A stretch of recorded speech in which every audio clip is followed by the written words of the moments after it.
انا والشباليك وبهيج منك وليك. ما ظهرش بقاله فترة واختفى من على ساحة السوشيال ميديا فترة كبيرة، ورجع بعروض واختراعات ملهاش حل وحاجة من الآخر وبأسعار برخص التراب مقارنة بمطاعم الأسماك. كواليس عروض واختراعات بهيج الجديدة، ويسر غيابه الفترة اللي فاتت، وازاي لما رجع حب يفرح زباينه. وتفتكر الاختراع الأخير هيعجب الناس ولا لا؟ شاركوني في التعليقات.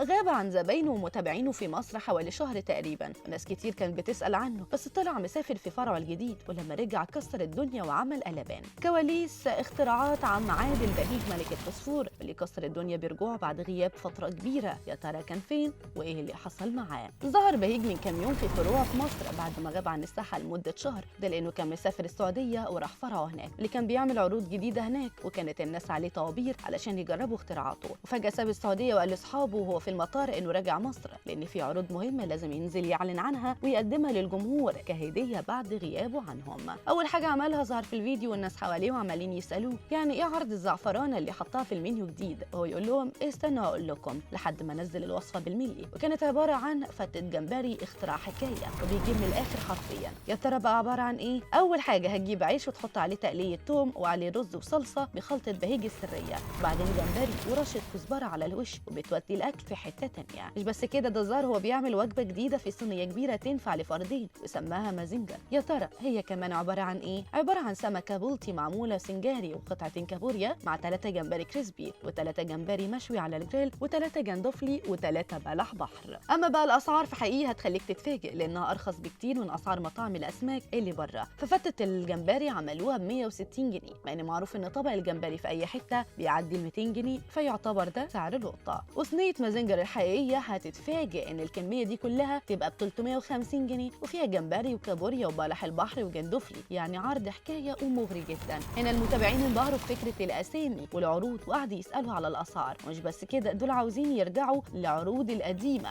كان عاملها على طاجن الرز والجمبري. رد عليهم ان للاسف العرض ده خلص وان دي العروض الجديده. اللي ما تعرفوش عن بهيج فاسمه عم عادل، واشتغل كل حاجه لحد ما بقى من اشهر المودلز اللي موجودين على ساحه السوشيال ميديا. اول ما الفيديو بتاعه ينزل بيجيب ملايين المشاهدات. كان شغال باليوميه في محل بيبيع سمك في امبابه بالجيزه، كان بياخد في اليوم 150 جنيه. بعدها واحده واحده قدر يعمل لنفسه كاريزما خاصه بيه هو بس، وشكله وصوته المختلف هم اللي حطوه على اول طريق الشهره. وكان بيعمل اعلانات لمحل المحمديه بسبب كاريزمته وحضوره المختلف، كان بياخد 350 جنيه في اليوم، وبنفس طريقته في اللبس والكلام، ده طبعا كان بيسبب نجاح كبير. وقدر واحده واحده انه يفتح مشروع احلام وبهيج ملك الفوسفور. لو تلاحظوا ان هو اللي بيبقى موديل في فيديوهات المطاعم بتاعته، وكل البلوجرز واليوتيوبرز اصحابه بيطلعوا معاه، وابرزهم مريم سيف وناديه الخولي وروان ابراهيم وغيرهم. يا ترى بقى جربت اختراعات بهيج قبل كده ولا لا؟ ويستاهل الضجه بتاعته ولا ايه؟ شاركوني برايكم في التعليقات.